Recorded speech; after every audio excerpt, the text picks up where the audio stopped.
So in my last lecture we looked at least square approximations, method of least square approximations was used to discretize a boundary value problem.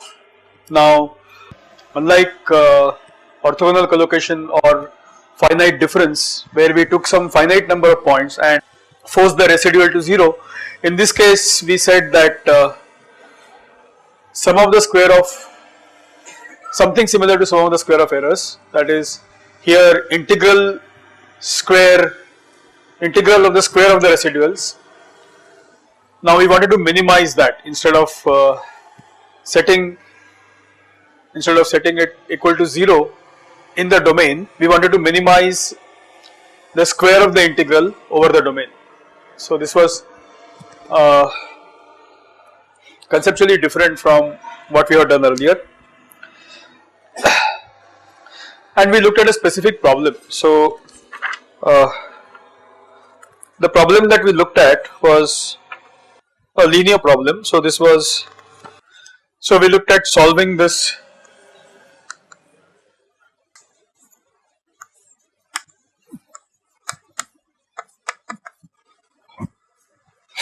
so this was a boundary value problem with two homogeneous boundary conditions equal to 0, and then we wanted to get a solution for this problem. Now we constructed an approximate solution, not exact solution. This approximate solution was u cap z was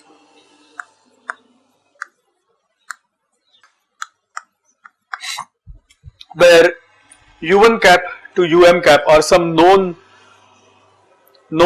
functions, okay, and the idea was to find out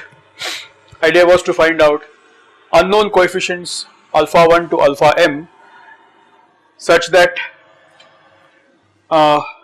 so we want to, if we say theta that is equal to alpha 1 alpha 2 alpha m, if we define this vector theta, then we wanted to find out theta least square, that was minimize with respect to theta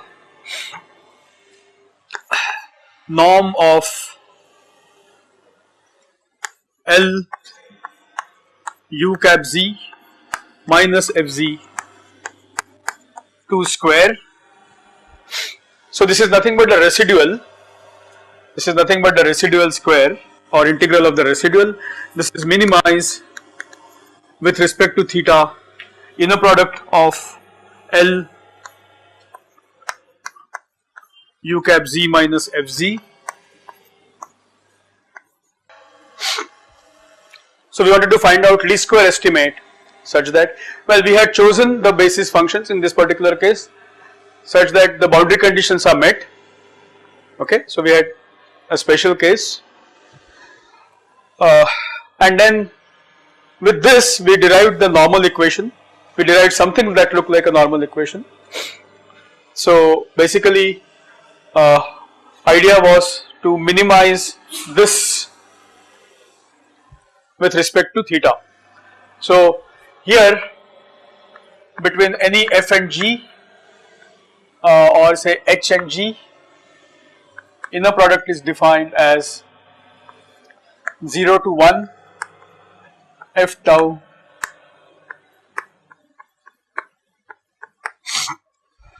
okay. So this gave us the equation that was needed to solve this particular problem, okay. Now to minimize this or to get the solution, if we take this as phi, if we take this objective function to be phi, then we use the condition dou phi by dou theta is equal to 0.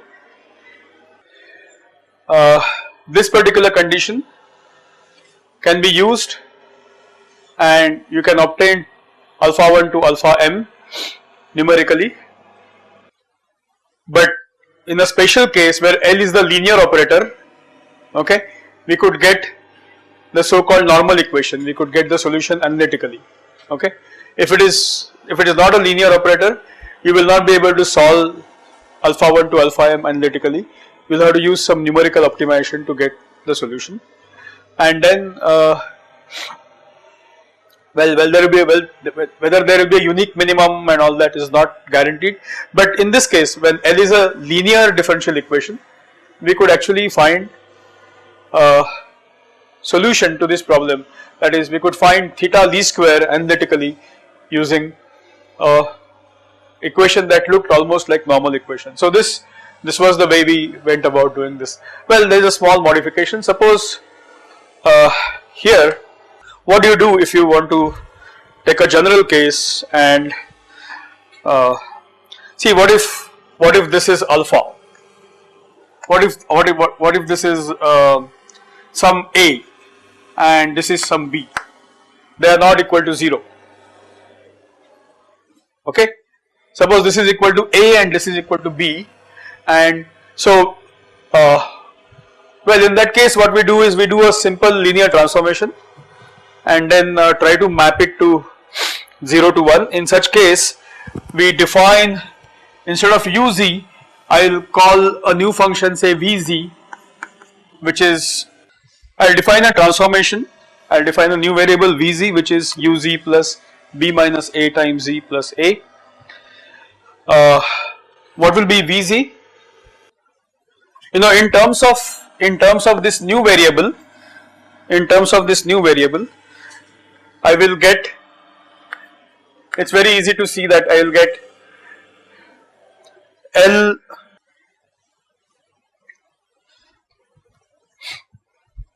just check this, we will get Z1 and Z0. So we can do a little bit of a transformation, here.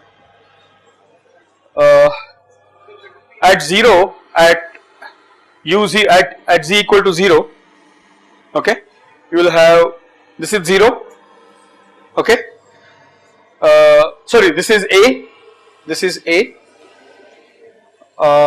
this will be, okay, so now uz equal to vz plus, okay, so now it will fall out, now it will work out. So uz is equal to vz plus b minus a times z and plus a. So let's take a specific operator that we looked at yesterday. So instead of L, let's look at the specific problem, that is d2u by dz square minus uz is equal to 1. This was the problem that we looked at.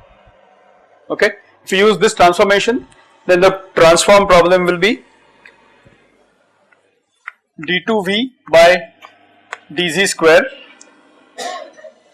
minus v is equal to 1 plus b minus a z plus a.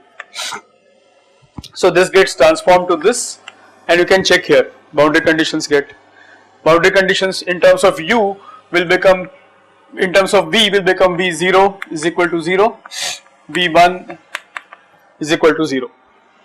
Just check here. So at 0 we have, this nicely following, and at 1, well, will it be vz is equal to, at c equal to 1. So if I put 0 here, if I put b here, so b equal to, yeah, 0 0 will cancel and bb will cancel and you will get 0, v0. So the problem gets transformed like this. So this is one way of dealing with the problem. The other way of dealing with the problem is modifying the definition of inner product. So now we have to work with, instead of working with the space of twice differentiable functions, we have to work with product spaces and define a inner product slightly differently. So this is one way of dealing with non-homogeneous boundary conditions. You could do a transformation and then solve this problem. So when you take derivative of this, second derivative of this will disappear, right? I am taking second derivative of this. Second derivative of this will disappear. This part will disappear.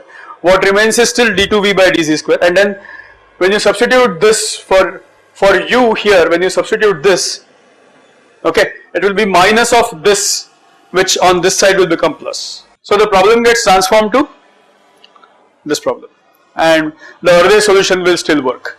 But there is more general way of this. This looks like a fix by which we have done some transformation and we got this. A better way is to change the definition of the inner product itself. So what we can do now is that this equation which we are looking at, L is a map from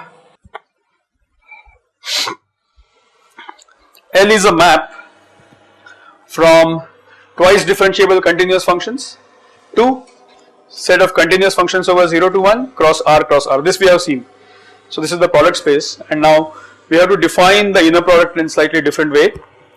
So if I define the inner product, see this, I have to define the inner product on this space, and if I define a proper inner product on this space, then I can solve the problem in slightly different way. So what I do now is I have to define an inner product of, I want to define an inner product of a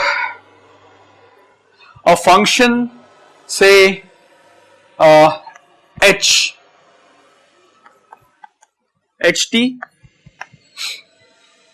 then a scalar c1 and a scalar c2 with inner product of with gt, c3,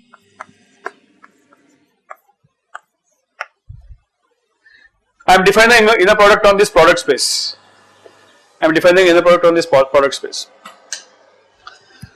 Now this inner product will be modification of this plus W, some positive weight which is W1 times C1 C3 plus W2 times C2 C4. The inner product now is defined as integral of ftgt. Inner product is defined as this is ftgt plus W1 times C1 into C3, W2 times W1 and W2 are positive weights, okay. So W1 and W2 are positive weights, okay. So with this what I can do is earlier how did we arrive at the optimality criteria? We defined the residual square, and then we took derivative with respect to theta. You remember that? We took derivative with respect to theta. Theta was nothing but alpha 1, alpha 2, the multiplying coefficients to the basis functions, okay. So now with this modified definition of the inner product, what happens is the residual square, that is 2 norm of residual, this is equal to residual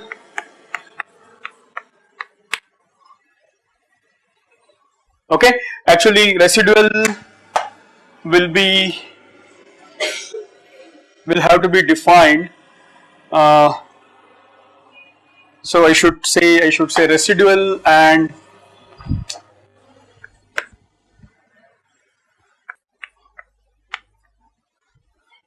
okay. Now I am taking 3 residuals. One residual is over the domain, okay. Now that will be taken care by integral over 0 to 1, and the 2 residuals at the 2 ends, 2 boundary points, okay. I am defining 2 residuals, and now I am going to take square of this, So my objective function which I minimize is going to be this plus this plus this. So the way it will change is this integral, it will be,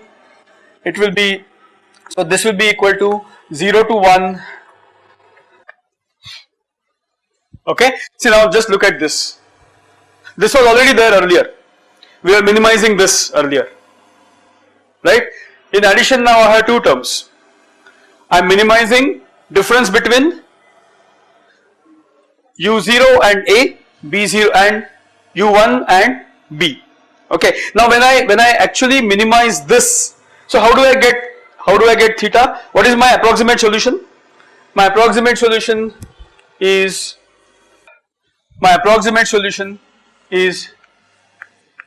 u cap z is alpha 1, okay, and my theta is this vector alpha 1 to alpha m, okay, and here this residual square, okay, this residual square I am going to call as phi, and then how do I get the conditions to, how do I get my conditions to solve the problem? It is dou phi by dou theta is equal to 0. But now phi is going to be this, so there are two additional terms. Okay. Now the trouble with this approach is that the boundary conditions will not be exactly met. The boundary conditions will be met in the least square sense. This equality may not be there, you know. Well, you can make it go closer and closer by increasing these weights. You put more weight to this, the optimizer will try to squeeze in and make sure that u cap 0 and u cap 1 are closer to each other.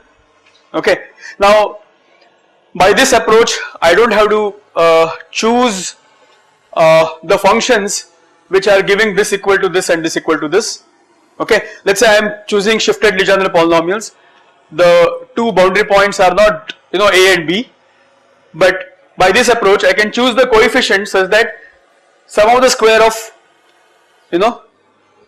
difference between the solution and the exact boundary condition is minimized, and together with the differential equation is obeyed in the least square sense, not exactly equal to. When I minimize this, this term will not be exactly equal to 0 because I am minimizing, I am finding a least square solution. Okay. True solution for this problem will be some in an infinite dimensional space. I am taking a finite dimensional approximation. Okay. So that is how I get a solution here. That is one way to solve this problem. Now there is one more variant of this method. Okay. Now this is the method of least squares, and you will get, of course, that equation by which you can get analytical solution of theta. If L is a linear operator, then you will get a closed form solution for theta, and once you get that closed form solution, alpha 1 to alpha m will, if you put those values back, you will get this least square solution of, okay. So by this approach now I could choose a polynomial expansion, nothing stops me, I can choose a polynomial expansion here. So these functions could be 1 t, 1 z square, z cube up to z to the power m, and then I can minimize this objective function with respect to alpha 1 to alpha m and get my solution. Okay. So earlier, particularly for Taylor series approximation and for approximations using orthogonal collocations, we were only considering interpolation solutions. We are mainly considering the polynomial approximations. Here too, if you want to work with polynomials, in principle you can work with polynomials, not an issue. Okay, so that will not be a limiting factor. So, but we can as well choose some convenient basis like sine, cos, or shifted Legendre polynomials and work with that. Okay, so this almost now brings us close to end of this discretization. There is one more point to be discussed now. There is a method called Gelarkin's method, and I am going to just briefly touch upon this method. In Gelarkin's method, we don't attempt to minimize this. Okay, in least squares method, we try to minimize the sum of the square of errors. Okay, Gelarkin's method is just an extension of the idea of projection. Okay, just an extension of idea of projections. Now I'm not going to derive it in any way, I am just going to propose this method, and what is the basis for this method should be now clear to you when I write the equations. The basis is idea of projections. Okay. So what I am going to do in Gelarkin's method, what is different here is that we don't put this objective function, or we don't put any of the minimization problem and so on, but we use one fact. See, what we know in projections, that the error should be orthogonal to the subspace spanned by the basis. Okay, whatever is the subspace which you are given. So here, if I take a subspace S which is defined by span of U1 cap, U2 cap, UM cap. Okay, then I could derive an approach. Let us say I have defined my inner product like this. Okay, I have defined my inner product like this. I am not interested in minimizing the square of the residuals, but what I am interested in doing is just using the fact that when you do projections, the error is orthogonal to the subspace. Okay, so what I am going to do there is I am going to say that U1Z is equal to RZ, this is equal to 0. I want the error to be orthogonal to the subspace spanned by, okay, this U1 to UM. So I am just taking this basis vectors and I am forcing the condition that this to be equal to 0. Okay, this I have to use together with my two boundary conditions to solve the problem. Now you may not be able to force it equal to 0 for all the points in some cases, because in some situations where you have boundary conditions, you may want to force this equal to 0 only at m-1 vectors, and then 2 points come from the boundary conditions, because 2 conditions will arrive at the boundary condition. I will look at a specific problem to just give you an insight. Let us go back to the tram problem. Now this particular condition, this particular approach of solving will reduce to least square problem when the operator is linear. Okay, when the operator is linear, least square method and Gelarkin's method will become identical. But when the operator is not linear, okay, so you will get a solution which is different. So this can be applied, Gelarkin method can be applied to any other operator which is not necessarily a linear operator. It could be a non-linear differential equation and you are trying to solve it, and basically what we do is we don't get into minimizing the residual. We just say that the error between the solution and the subspace, okay, that error is orthogonal to the subspace spanned by the basis functions of the solution. That is the simple idea which is used. So this is, let's go back to the tram problem, and now that you have solved it using orthogonal collocation and finite difference, you will be able to appreciate this third method. How do you choose these basis functions? You know, how do you choose them to be orthogonal? There are different ways of choosing basis functions. Here we actually get into Gelarkin method belongs to the class of finite element methods, and you will because it involves, this particular method would involve integral over the entire domain. These methods tend to give very accurate solutions, and I am not going to get into the details of how do you choose these basis functions. Now there are some continuous basis functions which are like cap function and so on. So if you want to know more about this, well, it's there in the notes, you can check this. Also book by Gilbert Strang, okay, his latest book on applied linear algebra and his first book on linear algebra with applications. Both of them give you very good introduction. I think the latest book on computational science and engineering. He has the latest book on computational science and engineering, and the other one is on linear algebra. The second one gives very detailed introduction to this topic, but this becomes little more involved. I just want to mention this more for the sake of completeness. So if we go back to our TRAM problem, so this is 1 by Peclet number into D2C by dz square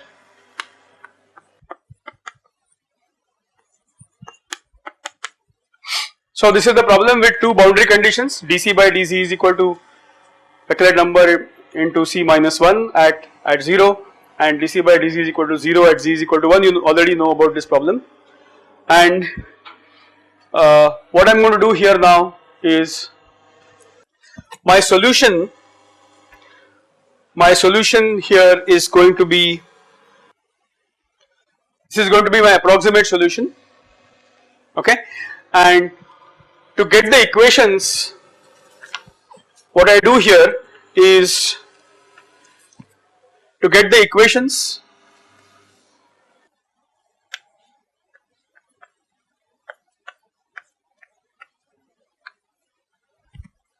so this integral or this inner product is equated to, right hand side is 0, anyway right hand side is 0 for I is equal to 2 m minus 1.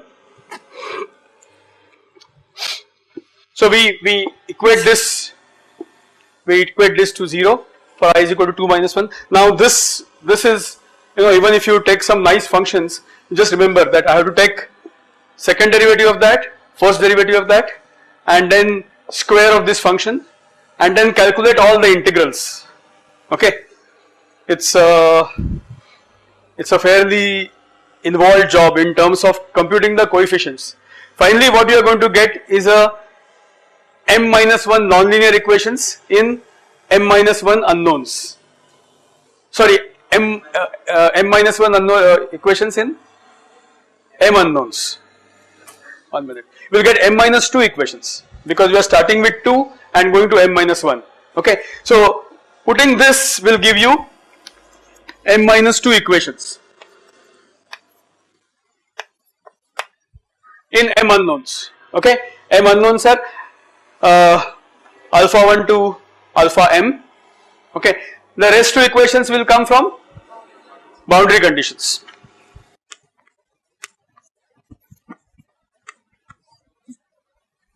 So these two equations together with m minus 2 equations will give you m equations in m unknowns. What are the m unknowns? Alpha 1 to alpha m. So these are nonlinear equations, and the terms that appear in the coefficients of these nonlinear equations will be all integrals which you have to integrate, which you have to find out, okay. So numerically this particular scheme is very involved, but the dividends are very high, okay. You get good solutions. That's why the finite element methods, FEM methods are, so where is this finite business comes? When you construct this basis functions, you divide the domain into a finite number of elements, and on each one of them you define some nice functions which are orthonormal, and those functions are used to see, for example, one could use one of the one of these functions, one of the popular functions are, I mean you might wonder why, where is the discretization, where is the finite element business coming here, okay. So you define functions over this domain which look like this and so on. You divide it into finite domains. See, this is divided into say three or four domains. So this is one, this is second, this is third. So you have these cap functions, okay, which are continuous at these points. They are linear in this region. So you have to divide the integral from integral over the domain 0 to 1. You have to divide between this point to this point, this point to this point, and this point to this point. You have to divide the integral into 3 parts, and then evaluate each integral, okay, and then likewise you have to do it for every one of them, okay. These are not differentiable, so there are ways to construct differentiable functions. I am just giving you just the idea. So you can construct differentiable functions, you can construct smooth functions which are, okay, and then those smooth basis functions can be then so you can construct smooth functions, not an issue. Okay. So just to give you an idea, you can construct a basis which looks like this over finite domain. So this function basis over only some domain, it will be it will have non-zero value, it will have 0 value elsewhere. Okay, that's why it makes it into finite. So because the function value is 0 from here to here, you don't have to evaluate the integral. Okay, you just have to evaluate between this point and this point. And because of this special class of functions that you consider, what happens is that finally the equations which you get have some kind of a sparse structure, okay, and you can exploit that to solve some big problems. So I am going to stop this Gelarkin's method only here. I just wanted to connect everything into place, you know. I am not getting more into Gelarkin's method because if I have to now expand on the finite element methods, it will be fairly complex. It will not be as easy as orthogonal collocations and finite difference. Finite difference and orthogonal collocations are very, finite difference is the easiest to understand, but I would, in terms of understanding the complexity, I would put orthogonal collocations next. It's not that difficult to understand. It's basically interpolation, and then you are just transforming the problem into a set of nonlinear algebraic equations. Here too you will finally get nonlinear algebraic equations. The coefficients will be integrals, and those integrals will be fairly complex to evaluate. They are quite cumbersome. So it's not that if you have to write a program for this, so that's why you get now commercial programs which can actually do all these integrals and solve them. Okay. So all those together will give you a set of equations which have to be solved simultaneously to arrive at the solution. You can do that, yeah. That M is notional. See, you can have the problem is that here these equations can be forced only at the internal segments, not at the boundary points. At the boundary points, you will need to enforce the boundary conditions. Okay. So unless you use some trick, what we did earlier, we had modified the inner product definition, right? That trick could be used. You could modify the inner product definition to include the two endpoints. Then then the boundary conditions are satisfied in the least square sense. Not exactly. Okay, so you could play all those tricks of modifying the inner product definition and then including the two endpoints, and then all that is possible. Okay, so now see, because why that is possible, because each of these functions, see if you look at this function here, this function is defined over the entire domain. Okay, so this function is defined over the entire domain. So inner product can be modified to include this point and integral over this point. Okay, so then this inner product here will get modified with two additional terms for the endpoints. Okay, and then you don't have to force this, you can just force M1 to M and be done with it. That is also possible. Okay, but in that case, see, if you do this these two will be exactly satisfied. If you do it the other way, where you include those two as sum of the squares in the inner product definition, then they will be satisfied in the least square cells, not exactly satisfied. Okay. So we have looked at, now let me sum it up. What we have looked at is method of discretizing problems from. So what happens here, even in this case, you start with a problem which is in the infinite dimensions, you construct an approximation which is finite dimensional, and then finally what you are going to get here after you do all these integrals and everything, what are you going to get here? You are going to get m equations in m unknowns. In this case there will be nonlinear equations. Okay, if L was a linear operator, if this square wasn't there, you will get linear equations and you can solve them very easily. Okay, but we have this square here, so because of that you will get all kinds of square terms, alpha 1, alpha 2, and you will have to do complex integrals of u1 with u1 square u2, u2 square un, all kinds of terms will appear in the integrals. Now because you get because of that you will get nonlinear equations. But what is happening, if you realize, is that a problem which was originally in the infinite dimensional space is transformed into a finite dimensional algebraic equation solving problem. Okay, so I am transforming a problem which was originally solving boundary value problem, a differential equation is getting transformed into a problem of solving m equations in m unknowns. Okay, so the transform problem looks completely different from the original problem. Solving nonlinear algebraic equations is completely different problem from the original problem. Okay, so there are some issues like errors in discretization. So when you actually solve a problem, okay, see, there are a variety of errors that creep in. See, we said that we wanted to solve y inverse problem, y is equal to t of x, where x belongs to some space x and y belongs to some space capital Y. We wanted to solve this problem. Okay, but we are not able to solve the original problem in most of the cases. You might wonder, well, I am doing a course on solving partial differential equations and linear partial differential equations. Okay, I can solve them analytically. I can do all these series expansions. Why do I need all this? Just go back and check when you can solve those problems analytically. You can solve those problems analytically when the boundary conditions are very nice. Geometries are simple.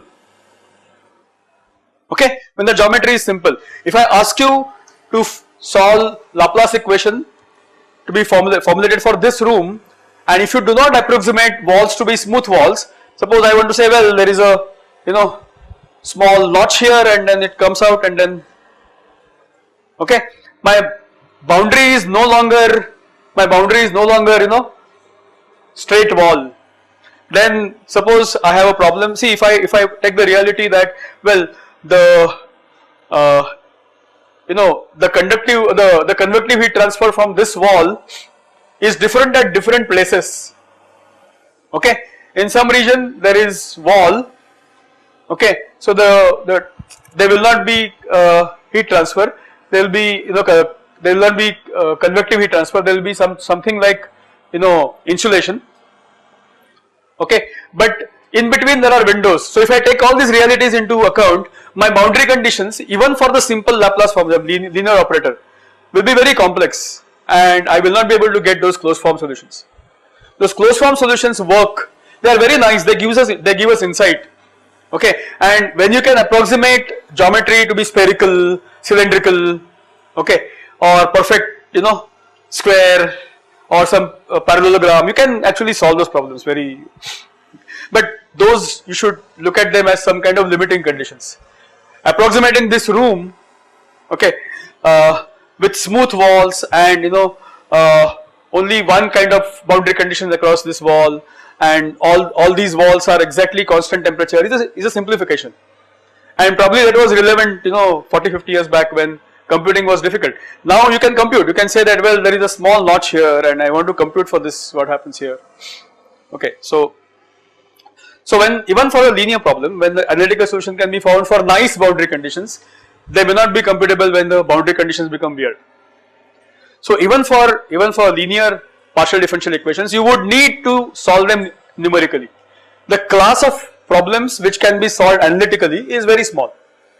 Most of the problems, in real life have to be solved using numerical methods. So you better understand these numerical methods. So what we are doing here is we are actually transforming this, as I said, into yn is equal to t tilde xn, where xn typically belongs to some finite dimensional space, and yn belongs to some finite dimensional space. Well, don't confuse this x, this y, and this x, this y. Okay, maybe I should use some other notation, x and some different kind of y. Okay, so this is some finite dimensional space, this is some finite dimensional space. So you have taken the problem and then transformed it. Okay, for example, finite difference method, you are not able to force residual 2 equal to 0 at all the points. You have to take finite grid points, you have to say that is equal to 0. So actually this problem is an approximation of the original problem. This is an imposter, this is not the true problem. This is just this looks like this, but this is not equal to this. Okay, and further, see how many errors we commit. First of all, we are not able to solve the original problem. We transform it into something which is computable. Then you say that this belongs to some Rn. Let's say this is the transform problem is in n dimensions, and this is in some m dimensions. So let's say this is Rn to Rn. Okay, n equations in n unknowns you have got, and this t cap is a different operator altogether. This is a differential operator. These are algebraic equations, something else. Now when you go to computer, okay, you cannot solve using real numbers. You have finite precision, you do everything using rational numbers, okay, and then see nonlinear algebraic equations, you cannot solve them exactly, you use Newton-Raphson. So you further approximate this. See, you started from here, you approximated this. From here, you again approximate, because Newton-Raphson is required. Newton-Raphson requires Taylor series approximation again. Okay, so there are series of approximations. Just imagine. So what you get finally, okay, so there is an approximation for, okay, you end up with yn tilde xn tilde. Suppose the true solution of this problem, transform problem, was actually y star x star, or let's say yn star xn star, and the true solution here is y star x star. So the true solution is y star x star. Then you have a transform problem which has a true solution. Suppose you forget where it came from. Okay, that is a true solution. So that will be yn star xn star. Okay, but nonlinear algebraic equations, suppose you are not able to solve them again. Okay, so you get a approximation to this. So that is yn tilde xn tilde. Okay, what would be of interest to you is what is the difference between y star minus yn tilde. Well, first of all, can I compute this? Sometimes, in many cases, you just cannot actually define this, because your true solution will be a continuous function, and this finite element method, finite difference method, you got some finite points. So what is the error between this and this? This is defined only at finite points. This is defined everywhere in the domain. So this animal is difficult to even think about. Okay, so this, you start with something, you want to solve something, you actually transform it, that also you cannot solve, then you retransform it, Okay, what you will see that when you go from here to here, now these lectures I will start post midsem. When I go from here to here, again I have to use approximations. Again when I solve this problem, I am going to again go back to Taylor series, I am going to go back to Weierstrass theorem, polynomial approximations, interpolations, same idea. Okay, so Taylor series and polynomial interpolation gave me this, but again I am not able to solve this. So again Taylor series, again the interpolation kind of approximations, and then solve that problem. Okay, so finally what we get and what we intend to do is completely different. Hopefully they are close, and that is where your insight as an engineer comes into picture. Are these numbers which computer is throwing, does it make sense? Is this close to this? Well, in many situations you do not know what is true y, or you do not know what is true x, but as an engineer you have gut feeling that what is true, what should true x look like. Okay, you know that if there is a PFR, the concentration of the reacting species will reduce as Z, you know this. Okay, so if that is not happening here, okay, you know that there is something wrong. Computer is giving me garbage. Okay, so that is where in spite of all these advanced techniques, in spite of availability of very powerful computing tools, we are still in business because your intuition as chemical engineers is required. Otherwise, computer would do everything. You wouldn't, and you and me will not be required. Okay, but fortunately that is not the case. Okay, we still get our jobs because you have to make a comment whether this, though you cannot define this difference, whether this y and tilde which you get finally, does it make sense? Okay, is it a good solution? So that's where we come into picture. Now to do all this business, you have to solve many things approximately. To solve approximately, you have to give an initial guess. How do you give initial guess? Only if you are a good physicist, engineer, chemist, chemical engineer, you can generate a good, reasonable initial guess, and then you can solve the problem. Otherwise, you will not be able to solve the problems. Okay? So this brings us to end of problem discretization. So what we have seen till now is that, first of all, we have seen that a problem can be represented, most of the problems in chemical engineering or engineering literature can be represented by this generic form, where y, they are inverse problems. We are given y and t, we want to find out x. Okay, we cannot solve them in most of the cases, so we transform them to this problem. So we have come up to this point. Okay, now post midsem I will begin how to go from here to here and how to compute the solution. Okay, so now I will get into solving tools like solving linear algebraic equations, solving sparse matrix equations, solving them using some iterative methods, all kinds of things. Nonlinear algebraic equations, we have looked at one method, Newton-Raphson. There are many tweaks, enhancements. How do you do those enhancements? And then the second thing which we have to look at is ODE initial value problems, because many problems get transformed to ODE initial value problems. So how do you integrate differential equations subject to initial conditions? All those Runge-Kutta methods, predictor corrector methods, Euler integration, everything will come in that. So post midsem we will look at tools. Till now we have looked at problem transformations. Okay.